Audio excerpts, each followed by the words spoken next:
Welcome back. Welcome back, everyone, to the weekly Saturday night Dune.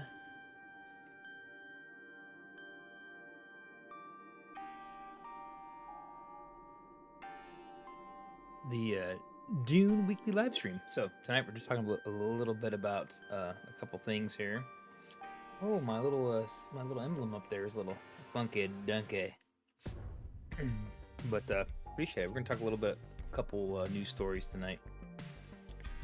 And for some reason, my oh,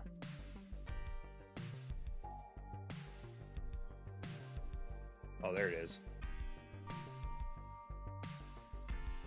There we go. There we go. I fixed my emblem here. So, welcome to the stream. Hopefully you guys can hear me.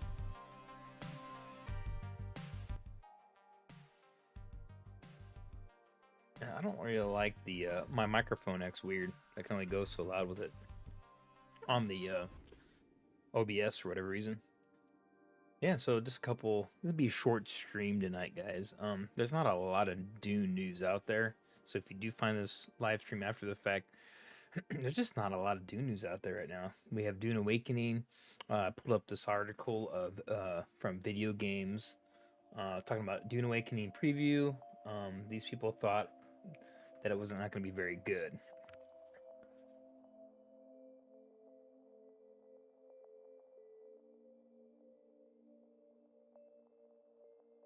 Yeah, so what I was going to cover is this article real quick. Then we're going to talk about some other things too.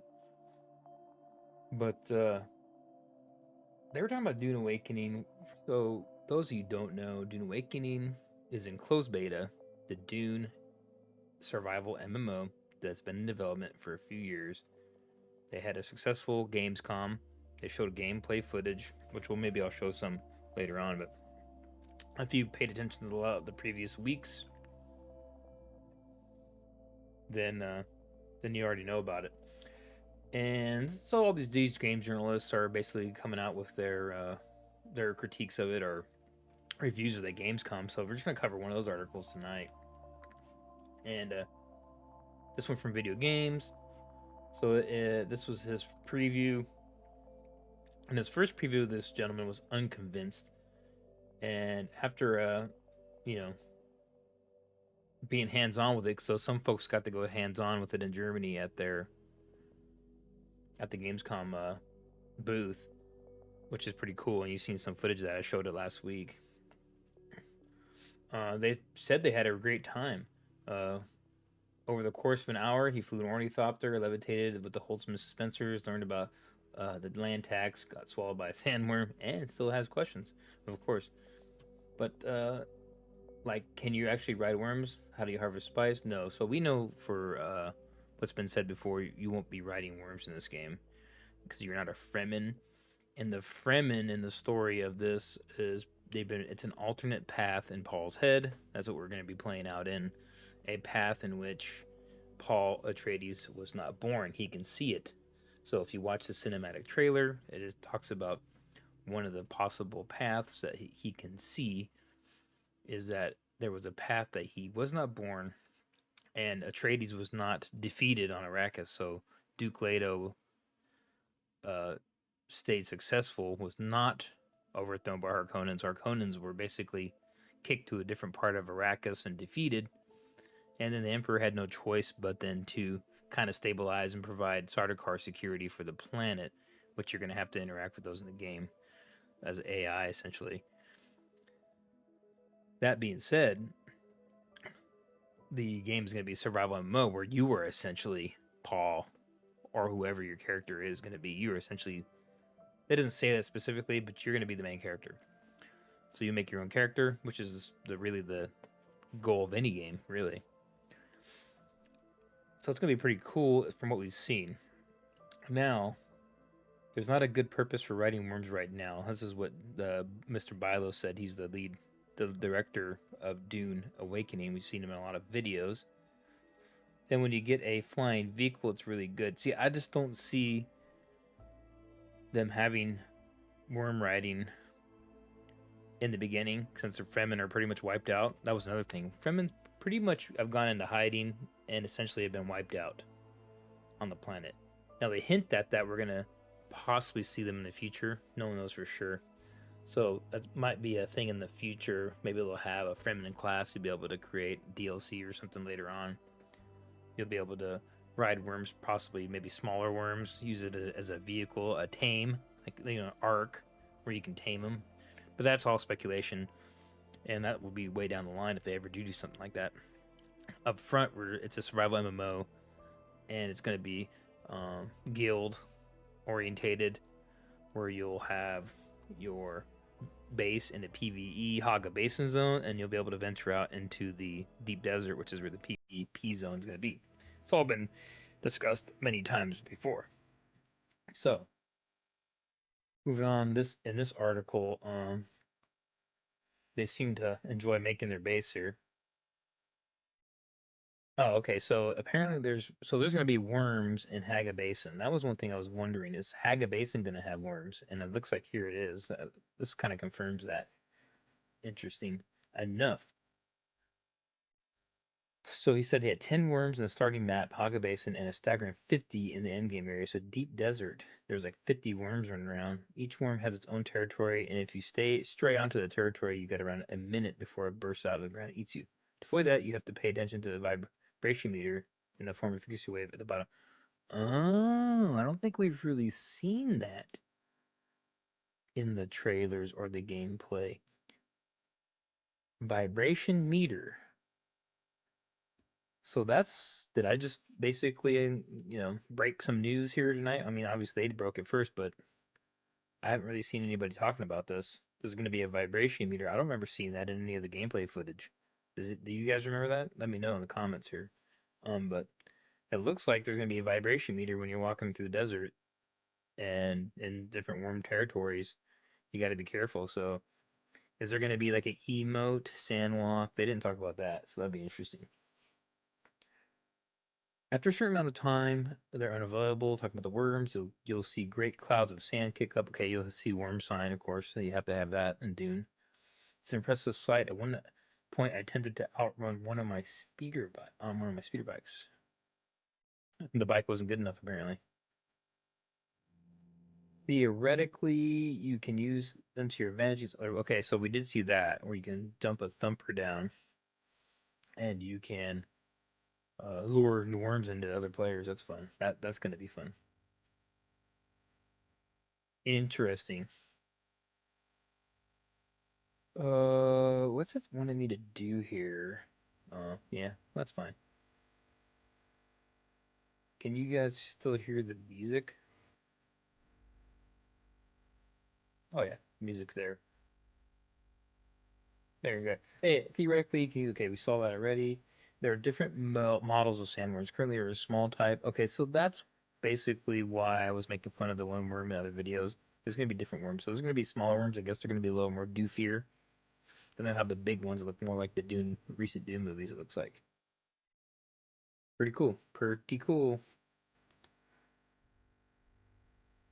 So the last way is, of course, you have the sand roller. You pick up them up, fly. Okay, so you're gonna have sand or spice harvesters, sand rollers that are spice harvesters. I'm curious to see if you're gonna have any giant spice harvesters in this game, like in the movies. Like can you upgrade to the big ones eventually? That'll be interesting. They haven't really shown anything big like that. So Funcom treats spice harvesting like raids. Each person has a job. Okay, so you can, to my understanding, you can see the spice plume, and that's gonna be like an event for those of you who play like Sea of Thieves. You have the fort events, the cloud. It's gonna be something similar to that. That's what way I'm thinking in my mind. That's gonna be like. I was a big Sea of Thieves player for a long time, and I kind of stopped because the reason Sea of Thieves gets boring because you don't build anything. You just sail around, and there's no really leveling up per se, other than skins and stuff. So I kind of got bored of that game. But this one you actually build a base up and level up your character. So that's gonna be awesome. Any questions in the chat? You guys let me know. Go ahead and let me know if you guys are if you have any questions so far about any of this, 'cause I've been following this game pretty extensively as best I can.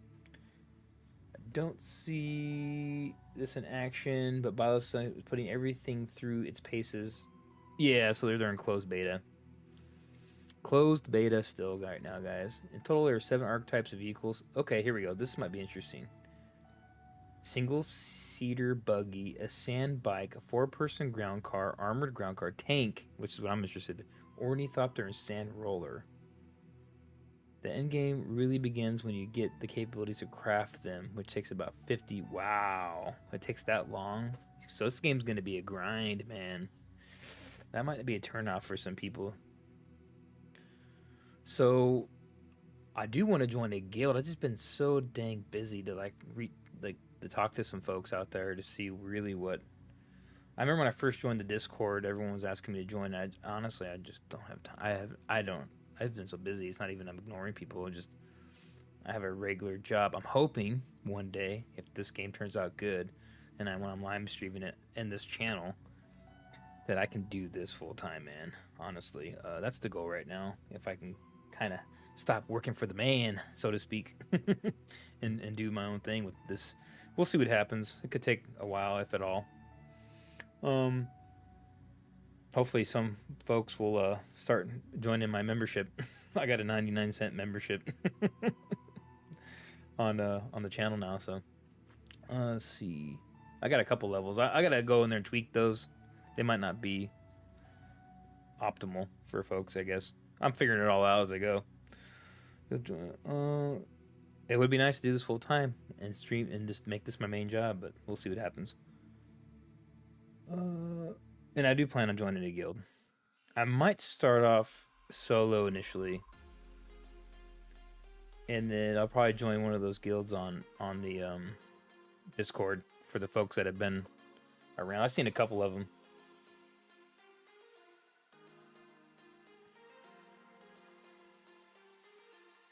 And that covers that kind of covers.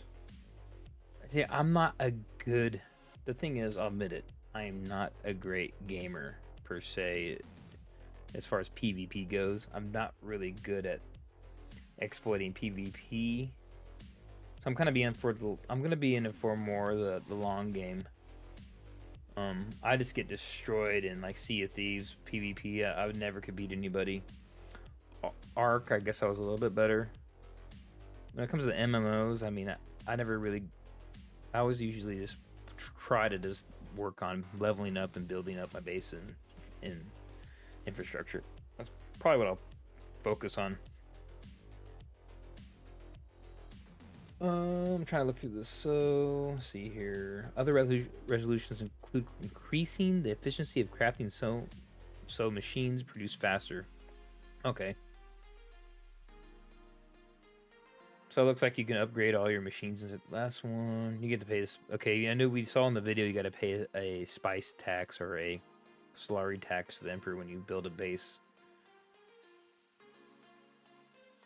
This in turn drives you out to harvest more and more spice. Yeah, so you're gonna need spice to make money, obviously, because that's how it is in the books and the movies. It's a while before you get to this point of the game. However, for the first 20 hours or so, you'll just try to survive danger. You'll pluck desert weeds. 20 hours of doing that?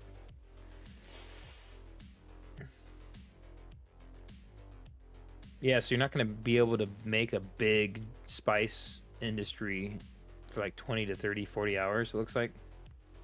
So it looks like you're going to have to join a guild. I'm going to have to join a guild if I want to get into the good stuff. Doesn't look like you'll be able to do much of this solo.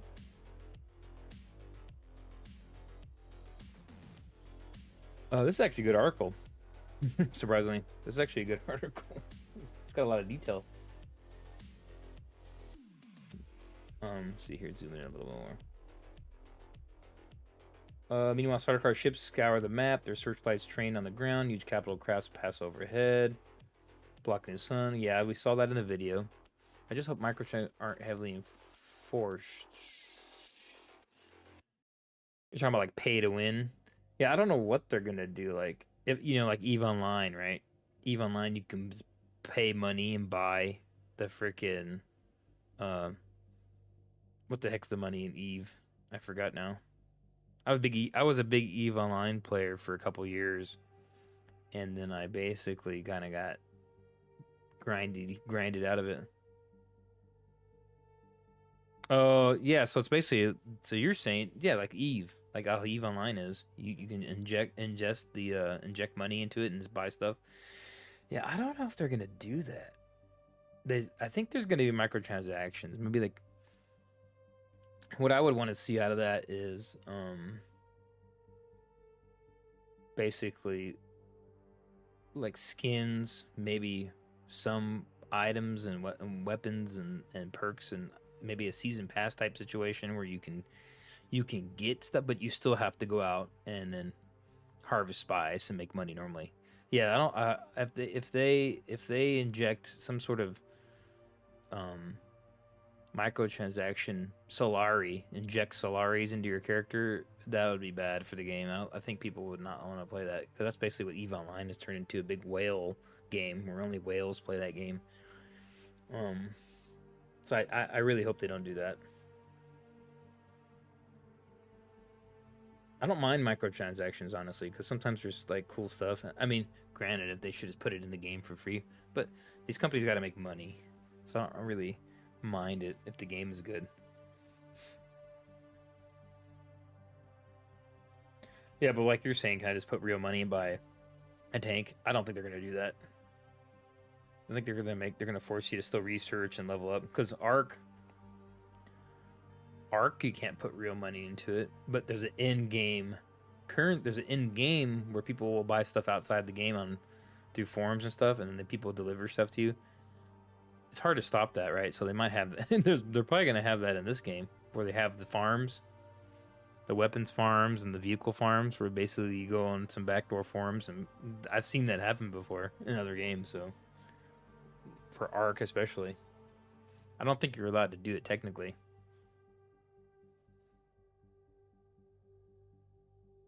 Yeah, so that's about it. I mean, pretty much it for this article. I'm kind of done with it. Developing from weaponless runt to a player. Yeah, so you're gonna start off. We've seen in the other videos. You're gonna be getting um bushes and all that stuff, making a basic base, and then going out and doing PVE AI missions. You didn't miss much. Oh, Mr. Technolab. No, I just been talking about this article about Dune Awakening, the video game that's going to come out. I hope this game has cross save because I like to go back and forth between my computer and my PlayStation 5 and Xbox. So when the game does finally come out for console, if I want to go sit on the couch in the theater room and play, I just want to transfer over that and just log in and play. I don't want to have to. I don't know if they're going to have that or not. If that's the case, we'll have to have two different characters going. Crafting menu. See a beautiful armored still suit. Shiga wire for garroting needs. Shiga wire. Karpov 30 battle rifle and Jabal Spit dart rifle. There's a breath of the wild style climbing meter too, so you can. Oh, that's interesting. The climbing's gonna have a meter like that. Clear a lot of love when they're realizing the world. Take the 3 radio stations. Harvest a radio, a trading station. Oh, there's radio stations. There's gonna be broadcasting. Interesting.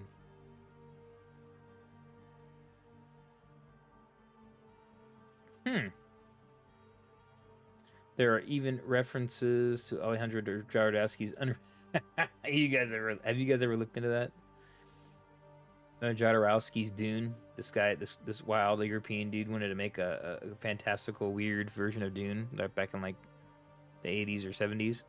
It got canceled because it was just basically too out there.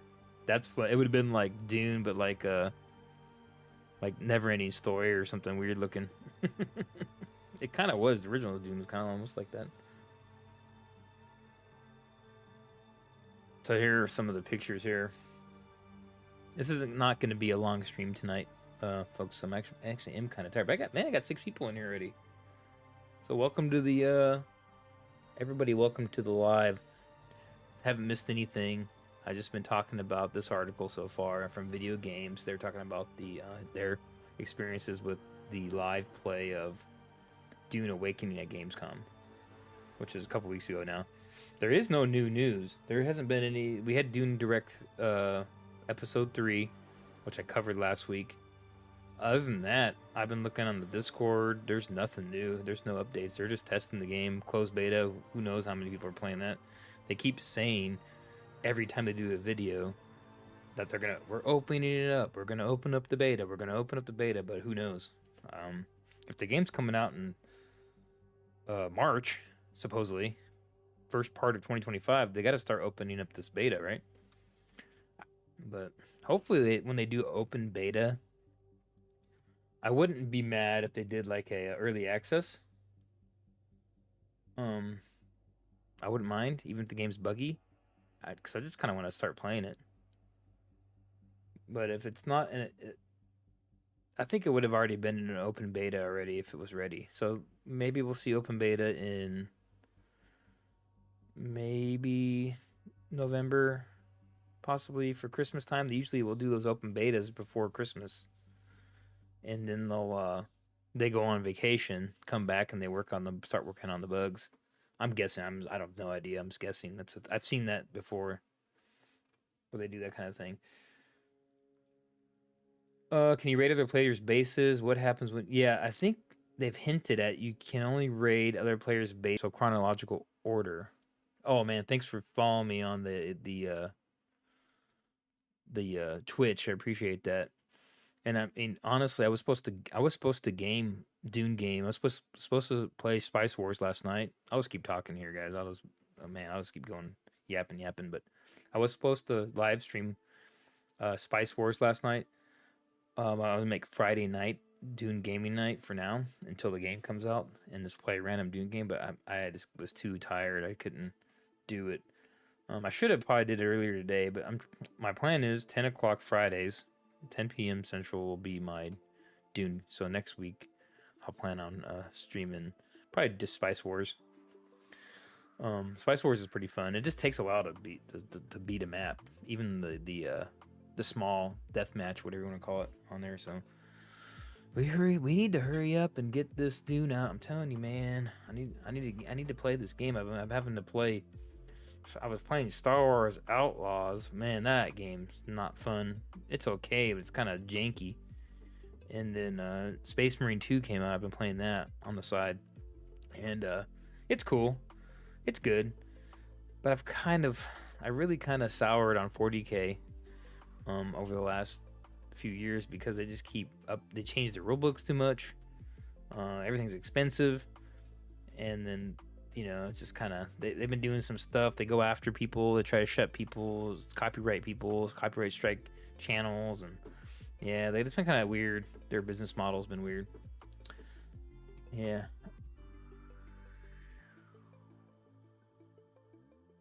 Oh yeah. So eventually, that's another dilemma I'm in about my background. I don't show my face on here, so I didn't see my latest poll. My latest poll I had up on my channel was to see if you guys, when I play gaming, I guess I could do green screen or have a background. I can't really show my background because my office is kind of a mess right now. Would people prefer to have me to have I have a ton of Dune merchandise, okay? And you guys go back and look at my videos. Half my office is Dune stuff. So basically, maybe I should do something about eventually show myself with my whole setup and all my stuff behind me. So I have been thinking about a way to do that. The way my desks or stuff are set up is the Dune merch wouldn't necessarily be behind me. So yeah, so I have to figure that out. Yeah, I plan on doing when I game, I plan on showing everything. So yeah, I guess I'll do if people want to see me, I'll probably start doing that. And I need to set up all my Dune merch so I have it all behind me. So I got a ton of stuff. I would recommend go check out my videos, my Dune merchandise. I have a what do they call it? Playlist. I have playlists set up for it. Heck, I got Dune silver coins and stuff over here, like real silver. But for those of you who follow me, I know about all my Dune cards and all that cool stuff I got. I got the Lego Ornithopter. I got a bunch of the books. I got the board games. Um, I got the Dune bucket when Dune Part 2 came out.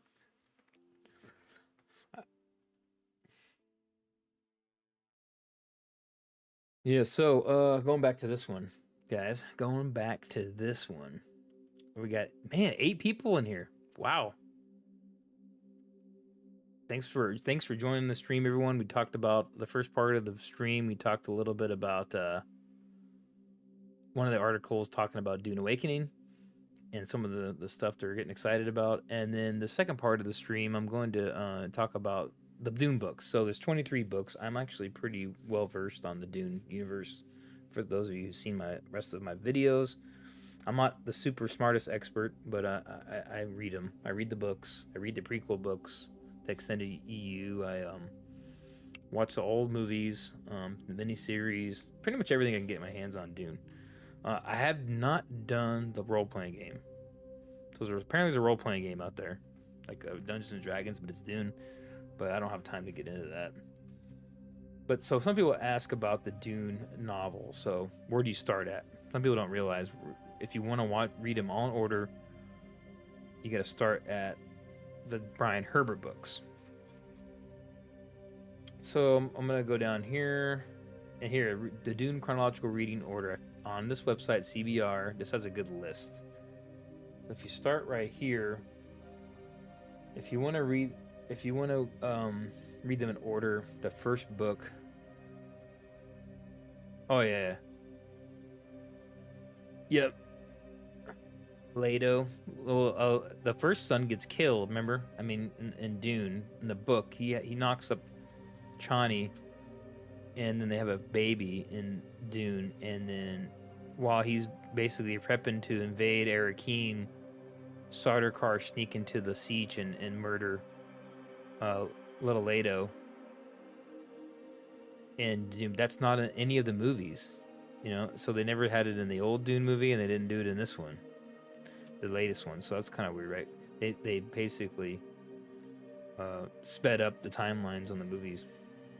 So yeah, so the first book to start off the entire Dune, if you count the EU, is the Butlerian Jihad. Okay, which basically, oh yeah, Ronan 2 in Dune, the original Dune book, the original one, he has a son Leto with Chani, and the baby, he's like basically 1 or 2 years old. I can't remember how old, and he gets murdered by Sardaukar. And yeah, they don't put it in the movie. Yeah, there's a lot of stuff different in the book. I actually did a video, a couple of videos about that, and like Chani in the book is like basically she's a Sayadina, so she's actually working. She's the one who gives the water of life to Lady Jessica in the book. There's a whole scene where in the cavern they're about to have a big party orgy, a spice orgy, and they have they're gonna give the water of life and make Lady Jessica their Bene Gesserit and the Reverend Mother, and they're all there and they give her the water. She changes the chemical composition of the water so other people can drink it. It's kind of like a weird scene in the book, but yeah. And Chani's she's a believer in all the prophecies, and she actually gives the water to Lady Jessica, which is way different than in the newest movies, where she's all like, "Oh, I don't believe it. It's prophecy and all this." They made her all, against it, which is that none of that's in the book that I remember, like that to the extreme, like the whole thing of, oh, they're from the north, Stilgar's from the south. None of that's in the book. Nobody questions Stilgar in the book. He'll whoop your ass. And he even cusses at Chani. He calls her like all these, "You worm, you slime." Like when they first meet Paul and Lady Jessica in the little ravine where they confront him the first time, like in the end of Dune Part 1. In that scene, it pretty much happens close to how that happens, but Stilgar's like yelling at Chani in the book, like, "You worthless worm, get down here," and all this stuff is funny. Yeah, I can go on for hours of differences between the movies and the books. Yeah, and the scene, they make a big deal about Paul realizing that the Baron's his grandfather at the end of Dune Part 2, when in the book he actually technically would have found that out in Dune Part 1 when remember when they're in the tent, him and his mom are hiding in the desert, and he starts getting the spice in the tent and seeing visions. In the book, that's when he realizes that the Baron's his grandfather early on. And he starts getting really affected more in the spice by the spice in the book early on. Yeah. And it doesn't really make him all evil. They try to make it look like in the movie, when he takes the water of life and he's like, "Oh, I got to do what they kind of try to make him look a little evil." I didn't like that because in the book he's not like that at all. He's not evil. He's just like calculating. He just is like a ment. So the thing is, he was trained to be a mentat, a Bene Gesserit, and he has all the genetic breeding to make so he could be the Kwisatz Haderach. He's really just when they talk about the paths and all that stuff in his head, you can see the visions. It really isn't supernatural. It's not anything like magic. He was bred to be the ultimate super mentat that's how he can see all the paths in his head. Right? So that's really what it is. And it talks about it in the book. In the book, it talks about he's a mentat and he's a Bene Gesserit skills from the mom, and then basically he's a Kwisatz Haderach. He was bred to be able to take the water of life and all this stuff and become a male reverend father. What do you want to call it? But the Kwisatz Haderach super being, and all it is he can just see every possible outcome instantly, right? So he can see every path, every possible outcome. He can see the past, all that kind of stuff. And it all just pops in his head instantly. And then, yeah, so. But going back to the books. Valerian Jihad takes place about...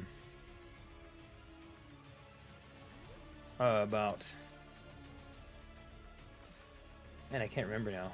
10,000 years before?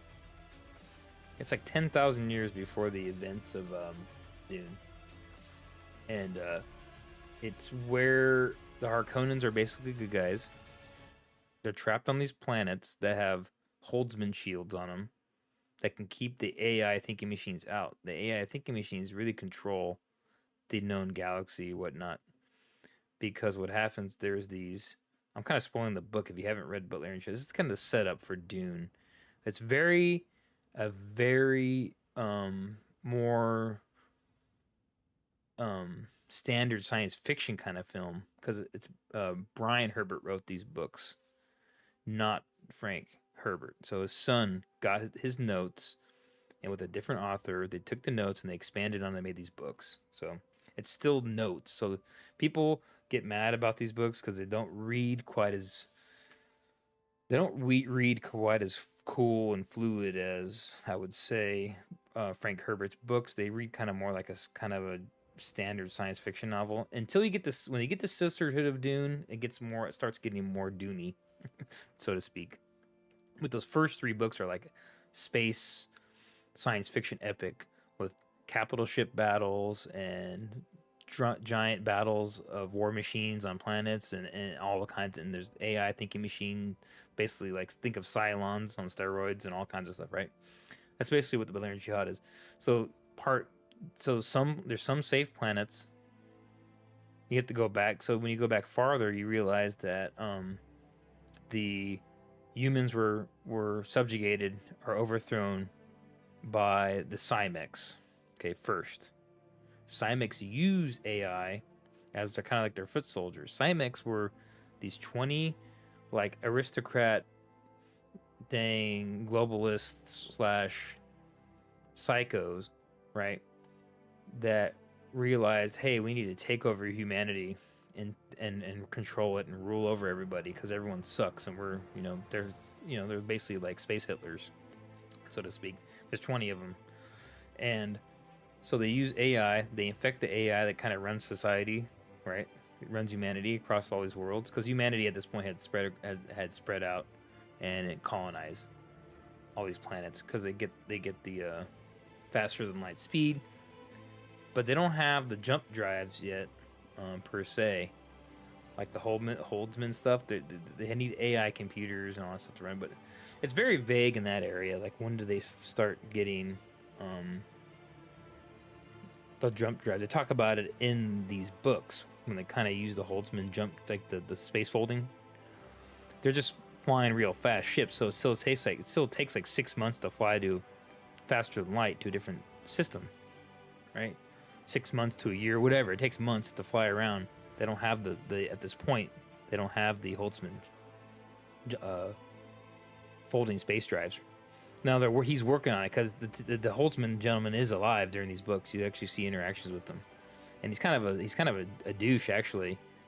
And it was actually a lady that's kind of running the show secretly from workshops, and then she gets backstabbed. Not really literally, but he like gets jealous of her. And she ends up becoming the first, like, Reverend Mother, so to speak, her first, like, real Bene Gesserit. But it's a different... I don't want to spoil anything. I've talked about it in other videos. Anyways, Cymex use AI, overthrow humanity. They start conquering these worlds. Some worlds have shields. They can keep the AI out. So if the ships get through there, like an EMP shield, they get deactivated and fried. Right, so some worlds are safe, Seleucus Secundus being one of them, like the main planet, which is funny, right? Because you see Seleucus Secundus in the movies, it's the Sardaukar, Emperor Sardaukar, and it's like all gloomy. Look, because in the beginning it was actually a good planet, nice. It wasn't ruined till later, and it was like the capital where the Harkonnens live, and the government. While rest of the unsafe worlds are all conquered by AI, and basically it's like, think of the Matrix or something like that, or Cylons and all that kind of thing. And humans are like basically kept in cages and slaves, like Planet of the Apes or something, right? And brutalized. And the Cymex, going back to the beginning of that overthrow, the Cymex they win. And then they realize we're gonna die. They have life extension stuff, but they're still dying. They take their brains out of their bodies and put it in these canisters, like in RoboCop 2. Remember Kane in RoboCop 2? Just like that. So when you think of these Cymex, think of that. And they have these big. They can use these mech suits and stuff, and these, like, they can actually put these brain canisters into ships, or they can put them in big giant, like, death bots and all this kind of stuff.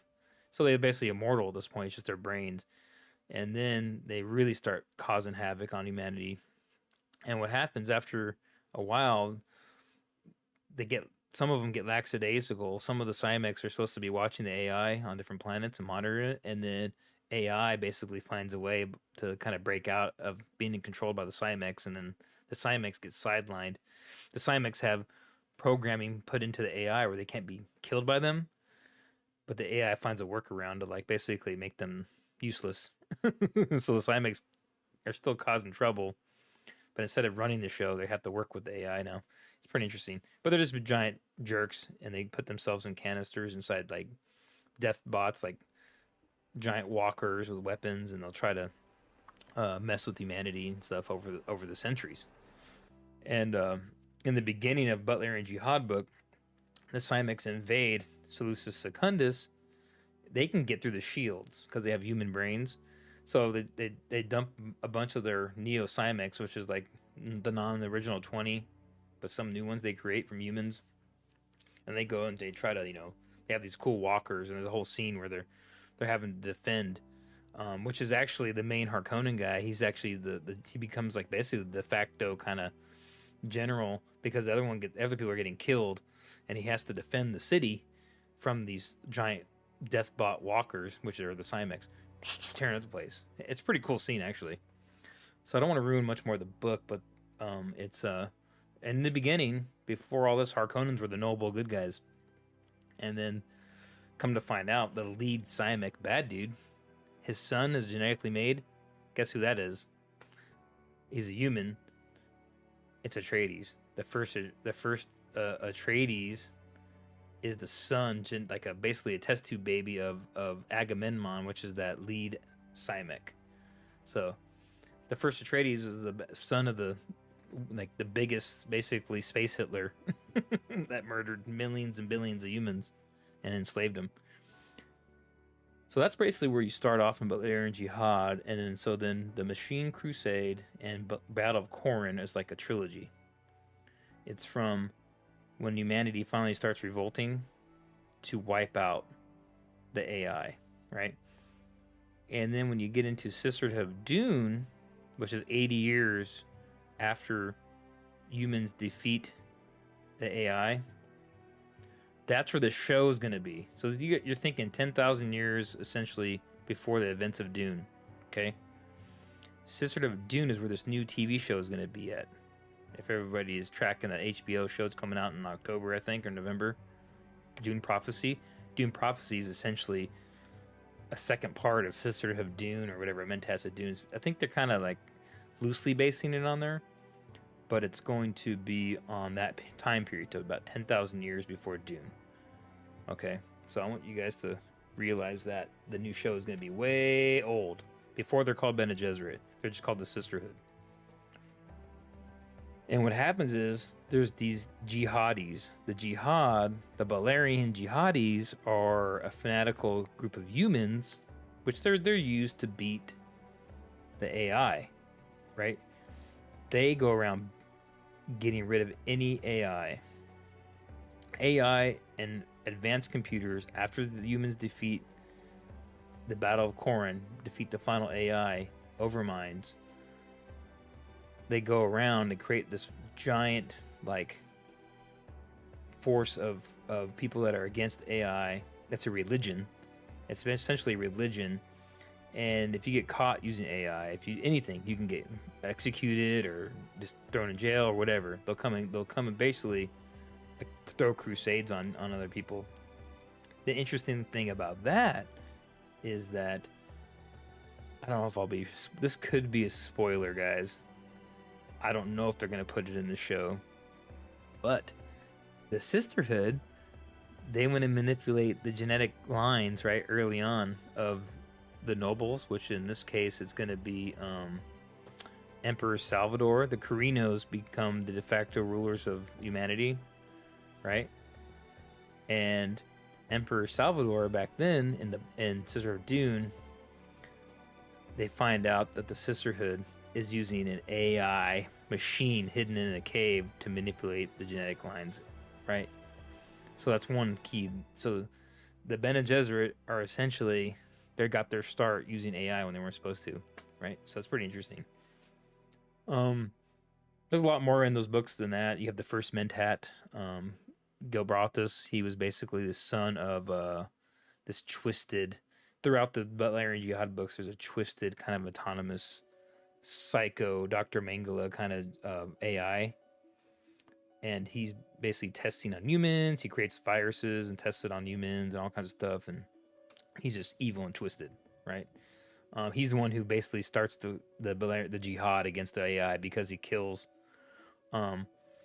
the son of what's her Butler. I can't think of her first name right now. Serena Butler. That's why they call it the Butlerian Jihad, because the Butlers were ruling class of people in these books. She gets stuck pregnant. She gets captured, sent to Earth, because Earth is totally controlled by AI. And what happens is she has the baby there in captivity. Most humans are retarded, I can't say that, are basically dumb cavemen, essentially, or just scared of the machine and docile, and they're just useless. They're just slave cattle to the machines. And then Erasmus, that AI crazy psycho I was telling you about, sees her as well-spoken, outsmarts him, all this stuff, because she grew up not in captivity. She's a royal. As he sees her as like, oh, his cool pet, so to speak. She has that baby, and then she's like, don't touch my kid. And then the Erasmus, the evil robot, he's like, oh, this kid's getting in the way of my talks with you.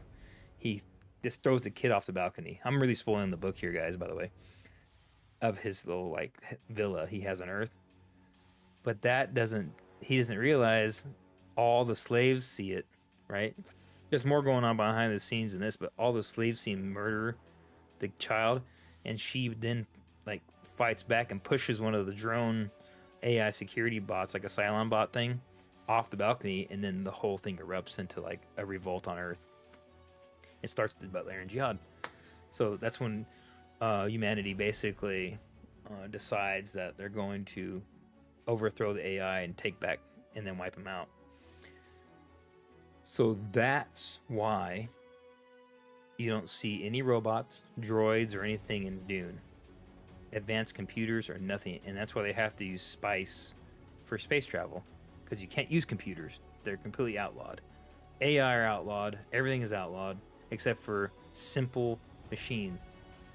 So like the shields you can have, it's just like a switch. It's very, you could have like flashlights, and you can't even have a normal computer.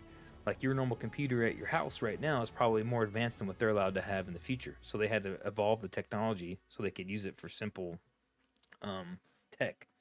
Like our iPhones are more advanced probably what they have in Dune. You know, that's why in the movie you see he has little projector books, and they have to fly the ships themselves, you know, and all that kind of thing, because AI is completely banned any type of advanced computers.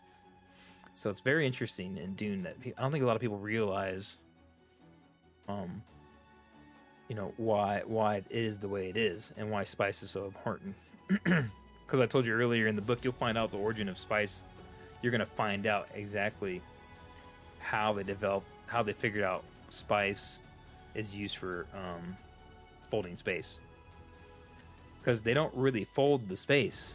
The engines, the ship engines fold space, but the spice just allows them to do the calculations without a computer to fold space, so they get the coordinates and stuff. Yeah, so you still have to have the engines, except for, well, one person can fold space without it.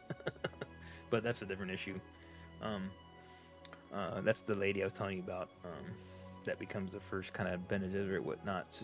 But you got to read the books. There's too much information for me to, and I'll spoil some of it. But you got to read the books, and they're pretty good. And Dune is in these books. Dune spice is already known in these books. So spice is already a drug, and they already know that it's used for kind of life extension a little bit, and then they've already established that at this point. The Fremen are not even Fremen yet. They're like the Zensuni Wanderers at this point. They're kind of like a you'll see the Fremen, the early Fremen too, in these books. What they're gonna do is they're kind of docile, right? They hide, and they get raided by slavers, and all this stuff come to Dune. They kidnap them and all kinds of things, and they just kind of hide in the desert. They barely survive. Later on, some people insert some other slaves come to Dune, and they kind of insert in, and they essentially kind of make them like, we need to stand up against, you know, these people. Why you guys just letting them kill you and kidnap you?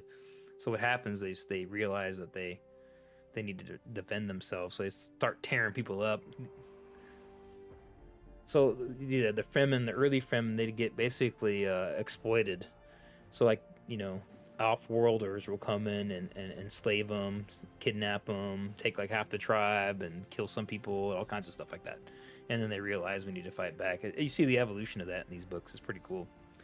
And the first worm ride is in those books too. So you do see the first worm in Butlerian Jihad book, the very first book. You see the first guy who rides a worm. So pretty cool stuff. But a lot of people hate these books. I like them just for the information. Granted, I get it. They're not as good as the Frank Herbert's books as far as the way he writes. More stylistic, you know. He has that more stylistic kind of, just keeps you encapsulated a lot more. And then these books are read more like a standard science fiction novel. Just think of it like that. If you go into those books knowing that they're not going to be exactly as stylized as the Frank Herbert books. But once you get to Sisterhood, they start getting a more Frank Herbert-y style, so to speak. But the first three books for sure are like fantastical sci-fi novels, dude. They're like this. It's like, you know, like I said, there's giant fleet battles, dude. It's pretty cool though. They have to outsmart the AI fleets. and they figure out they can. So early on, they have these shields. They have Holtzman shields around the ships, and they can't fire They can't fire on the AI ships unless they drop their shields. They drop the shields, they get blown up, right? So they figure out how to modulate. So you fire through your shield, and that they figure that during these books too, how to make modulations on pretty cool. And there's a whole scene where they realize that lasers destroy these Holdman shields and they cause a chain reaction. And there's a whole scene where I believe the T.O. Holtzman guy actually blows up himself and the whole city with an accident. I think that's when this. I'm kind of ruining the book, but yeah, it's a lot more going on in there. So like I said, those first 3 books, Sisterhood Dune, Mentats, and the Navigators, which I'm actually reading Mentats right now. I'm reading like 3 books at the same time. I haven't read all of these actually, to tell you the truth. I've researched a lot of them, but I haven't actually gone through and read all the books. That's 23 books, a lot of books for me. So basically right now I'm doing Mentat and then Paul of Dune. So these are the order, right? You'll do, and then they basically time jump in here pretty big, I think, at a certain point after House Carino, I think. Yeah, after House Carino, then I think the timelines jump to the closer to Dune. And then the direct sequel to Dune, if you guys want to do a direct sequel, the book is Paul of Dune, which it's pretty cool. It's about 4 years after Dune, and the jihad is going on, right? The Fremen are out conquering planets. They get to one planet where Gurney's with them, and Gurney basically has to like execute a Fremen that kind of wants to murder everybody. So the Fremen get so fanatical, they're just murdering everybody on these planets. They land and they just go through, and just kids, women, children, everything, even people trying to surrender, wham, they start, and then the Gurney's starting to be like, shoot, these guys are nuts. He's like, I said, if someone, so Gurney has to execute a Fremen, one of his own Fedaykin guys, because he won't listen to him. He's like, hey, you need to stop killing every little person that surrenders. And he's like, oh, but this is the will of Muad'Dib and all this cool stuff. And he's like, no. He's like, he actually slices the guy's throat in front of the other Fedaykin for betraying him. Yeah, so Paul Dune's pretty cool, man. They go in there, Stilgar basically, with his forces, assault and take over Seleucus Secundus, because there's rebellion on there. And then, yeah, it's pretty cool stuff on Paul of Dune. And then, because a lot of people don't realize, the Dune Messiah book is it's like 15 years or something later. 12 years after Dune. Yeah, so Alia is like 16. Right, and all that. I don't want to ruin Dune Messiah, because I don't know what they're going to be putting in Dune Part 3. I'm trying not to ruin that for you guys. Yeah. And then Winds of Dune, I'm getting into spoilers here, dude, but like, I read Winds of Dune, and that one's also very cool. So, these books are all, you'll see where Lady Jessica goes. You're gonna see what happens to all the characters during all this time period after Dune, and they're all in there. Everybody's in there in these books. But if you see right here, Dune and Dune Messiah, that course, and then Children of Dune, that's all Frank Herbert, right? So they kind of jump. So they start really, you can see right here the ones that are Frank Herbert. So yeah, and it starts getting all crazy and weird here later on when you get into these books. Chapter House Dune is like way in the future and all that kind of stuff. Pretty cool. The Fremen are like called like antique Fremen or something now. They have like top hats, and because Dune gets terraformed eventually, but so it gets a little weird later on. But yeah, so that's basically the outline of all the books. Like I said, all these books really just lead you up to Dune and make you understand why it is the way it is in that universe. why AI is banned. So I know I've been yapping here for the last how many minutes, but so I still, and like I said, I'm not even the smart because I haven't read every single book here. But I have done research on a lot of stuff, and I don't know every little event memorized, but I try to know as much as I can. And I'm gonna go and I'm gonna actually do a review when I finish it. Do a video review of Paul of Dune, and then that's my next kind of video. I'm still working on a Stilgar lore video, which I've been working on for like a month.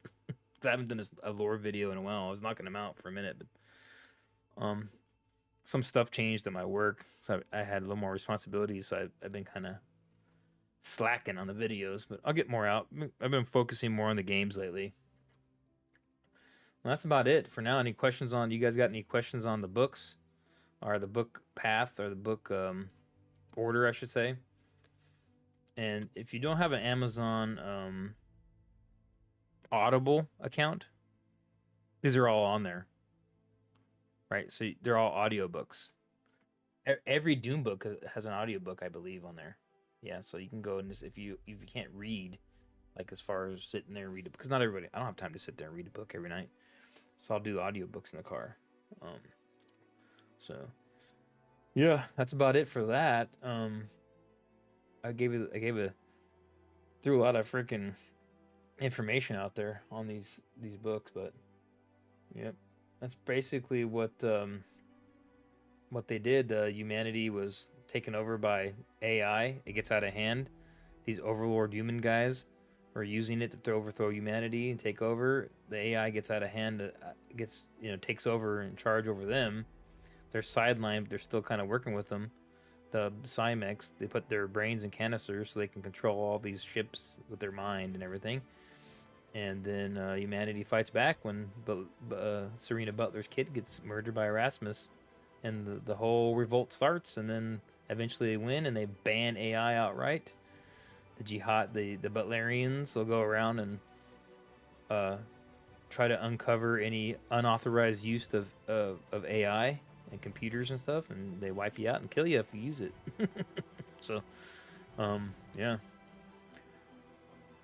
So by the time we get to Dune, that's all established. You have the Orange Catholic Bible, which is the Orange Catholic Bible was basically the rules of humanity in the lore. It essentially says you cannot make a machine in the likeness of a man's mind, right? So basically no AI, ban, boom. It is kind of funny how, like, dude, they wrote these books in 65 or whatever it was when Dune came out. And it says right here when Dune came out. So Dune came out in 65, right? And Frank Herbert already saw AI stuff. I mean, they know it. They've been thinking about AI